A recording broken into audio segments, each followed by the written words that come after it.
So let me show you the cards. This is your energy. This is how your partner sees you, and this is what you're bringing to the table.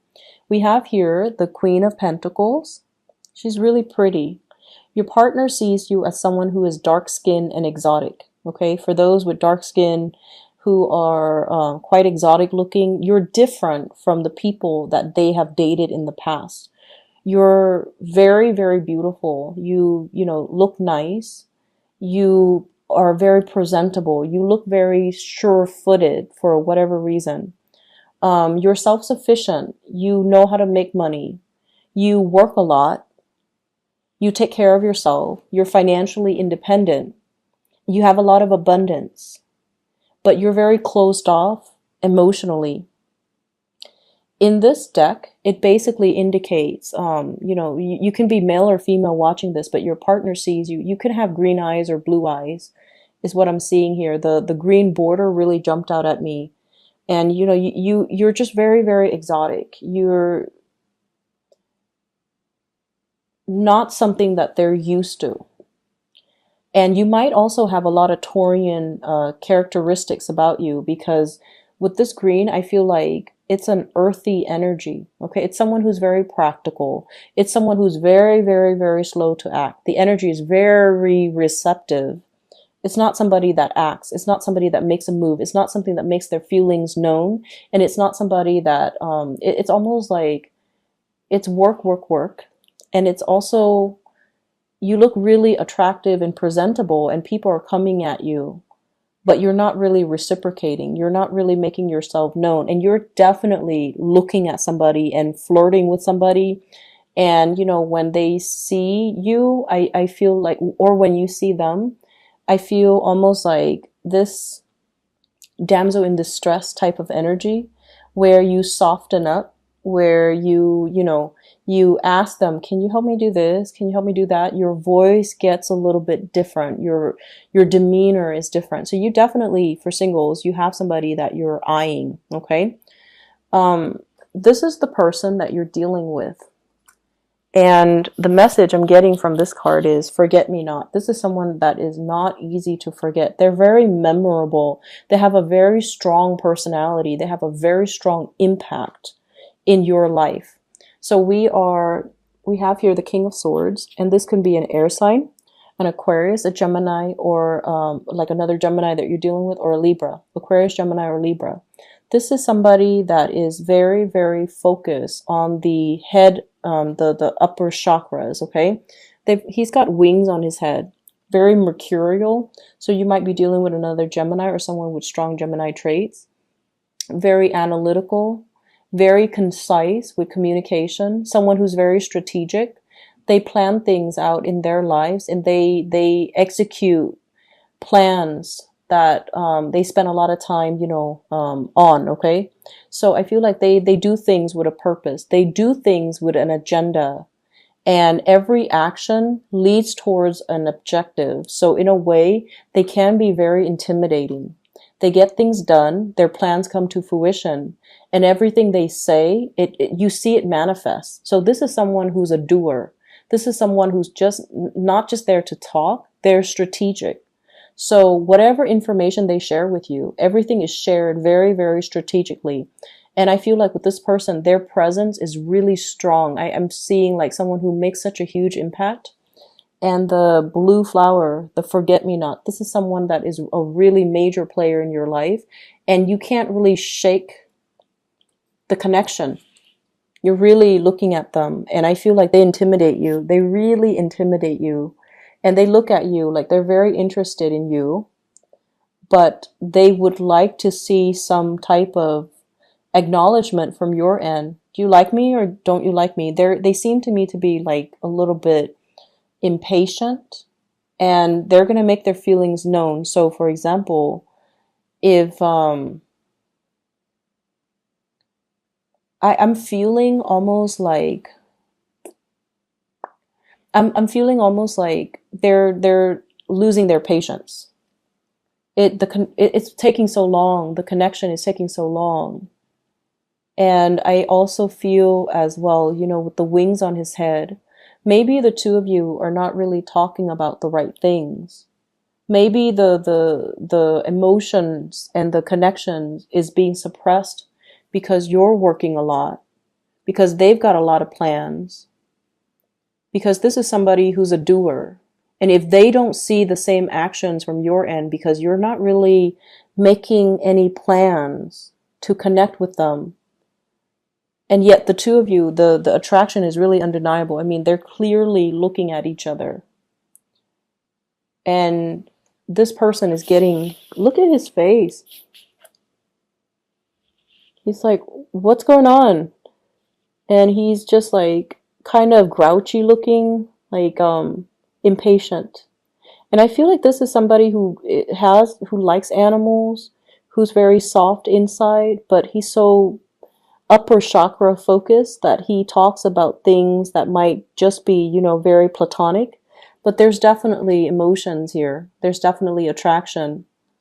They find you very beautiful, and they find you possibly, it's almost like your beauty intimidates them, whereas their intelligence intimidates you. Like your beauty intimidates them and their intelligence intimidates you. So if this sounds like somebody that you're dealing with, they might not even be an air sign, but I feel like their patience is wearing thin, okay? Mainly because they want to make that connection, but you're not really giving them any signals, like a green light. Green light, there we go. Green border, green light. You need to send them some type of a signal. The other person that you might be dealing with, or what you're hoping to come into the picture, because all of these cards are major arcana cards. We have here the Death card, wanting that change, feeling like you're a Skeletor, okay? You're this person walking around kind of cold in an environment where you don't have skin, you don't have a heart, you don't have feelings. Feeling like you're just going through the motions in a very barren landscape. Feeling like you're just going to work and home. Not feeling inspired in your life, and wanting to find that spark of passion. Wanting to find some type of a reprieve. Wanting, a change. And I feel like you've been feeling this for some time. And you have a partner that's coming into your life that's going to bring all of that with the Judgment card. The Judgment card is contact, communication. You've been waiting and praying for something for quite some time. And this is why I mentioned many of you wanted a new start for a very, very, very long time, because the status quo is not working anymore. And I feel like, this little angel here is bringing about clothes and warmth and prosperity and the green and just like opportunities. So you're headed in this direction, which is communication, contact, breakthroughs, realization, epiphanies, awakening, revelation. So I feel like all of these words signifies a brand new start, and yet you're not making the start. Okay, you're apprehensive, and I feel like you expect the other person to make a move. And what's coming through as well is a communion. I'm using all these biblical terms, but I feel like, there's so much like angelic presence. The Temperance card, it's like the two people coming together. And it takes two people to step forward to one another to come to a mutual space of understanding. And the image that I'm really drawn to is that tree. And every time I think of tree, I think of somebody who is like a very old soul. So you might be dealing with someone who's a very, very old soul.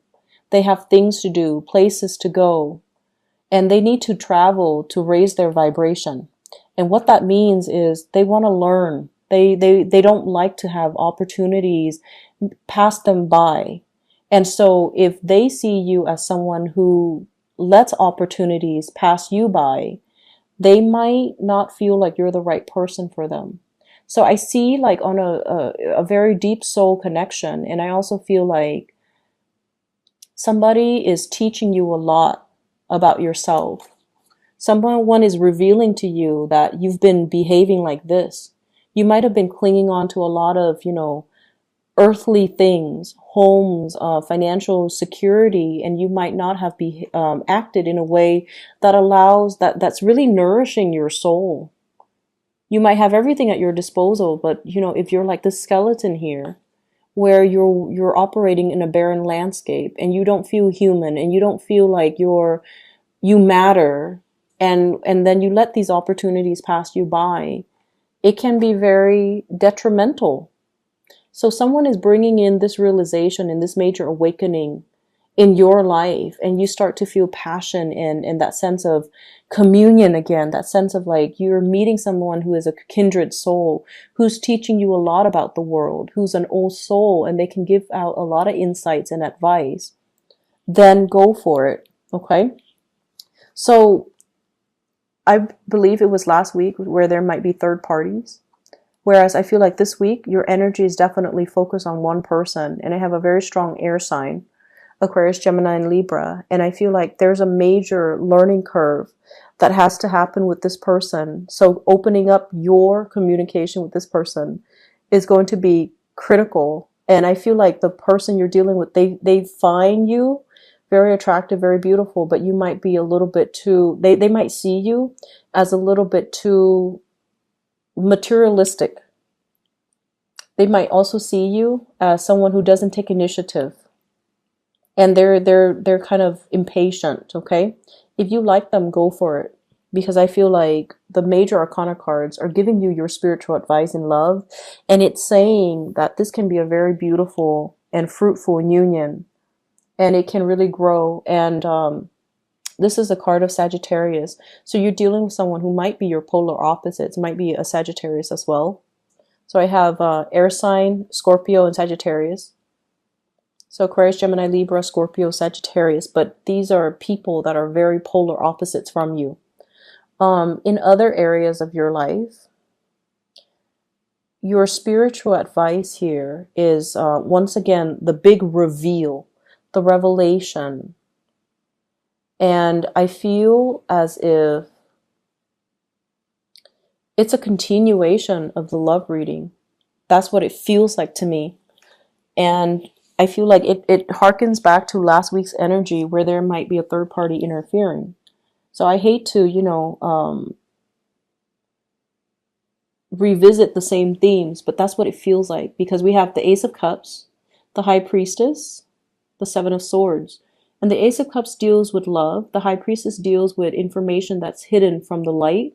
And the Seven of Swords, sneaky behavior. So I feel like, third party interference, that's still coming through in your home life, in your work life. So workplace attraction, possibly affecting the home life relationship. So just to put that out there. And what I'm seeing here is, for many of you,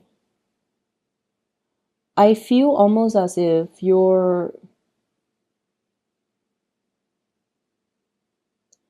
there is like a big revelation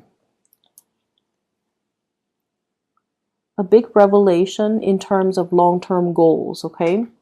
It's like you're achieving something, or you're finding the path towards achieving something that you really want. So the High Priestess, following our intuition, trusting our gut instincts, not doubting ourselves, not reading too much between the lines, not over-analyzing. Let go of that Virgoan energy and just kind of live in the moment and feel things out, and kind of like lift the veil from your face so you can kind of see what's in front of you. And this is pretty much, what makes you happy, what really drives and inspires you, and finding ways to embody these things, or to incorporate the things that you love, the things that you enjoy, back into your life. And I feel like it's saying the key to happiness. It's not just financial prosperity. It's not just the abundance. It's not just, purchasing a house, putting the kids through school, having a really nice car, and being looked at. The things that will make you really happy, and what's really standing between you and the things that make you feel really happy is, I feel like for many of you, it's inner knowledge, it's wisdom, it's to be able to have a lot of career success, and to also be looked at as somebody who's very capable and very confident, and somebody that other people turn to for sage advice and wisdom. So I feel like for many of you, you might have been chasing after the wrong things. the things that you thought would bring about security might be the things that bring other people security, but it's not really right for you. And so the universe is really urging you, really figure out and really ask yourself, what is it that makes me happy? And what you need to do in your life to incorporate these activities that can make you happy. So it's not just work and home, work and home. It needs to be a little bit more robust, and it needs to be a little bit more like soul fulfilling.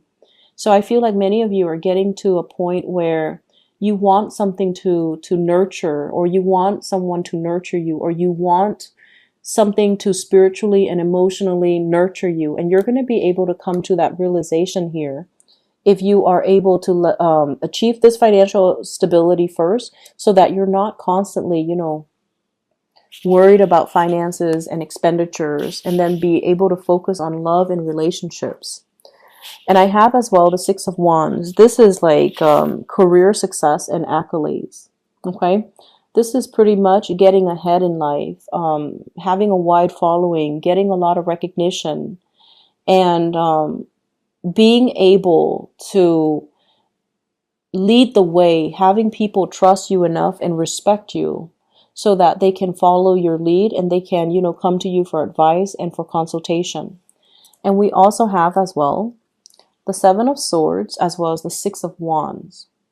The sword energy can be a little bit problematic in that we step over other people in order to get ahead. Okay, so it's sort of like, I feel like for many of you in the work environment, figuring out, am I really happy here, or do I need to make a change? Am I really happy with the cutthroat environment, even though I'm making so much money at this job? Is the cutthroat environment worth it? Or should I find a more harmonious place to work? And I feel as well, it's sort of like somebody's stepping over somebody in order to achieve, in order to get ahead. And you're seeing it and you're not liking it. So there are just huge things about, how do we find emotional fulfillment? What's right? What's morally like the right thing to do, as well as things that we need to kind of incorporate into our lives so that we're not feeling like this, like life is barren, and that the work environment is like, it goes along, it moves along, but you're not feeling inspired. So finding that inspiration possibly in the work that you do, changing your job, or even finding that inspiration through other avenues. It's like you're expecting one area of your life to fulfill all of your emotional needs. And as a Gemini, that's nearly impossible. You need to have other things going on. You need to have friends. You need to have hobbies. You need to have family. You need to have, you need to be able to travel. You need to be able to take time away from work and, rejuvenate, go to a spa, get a massage, do like things that make you feel human and alive, and that you're worthy.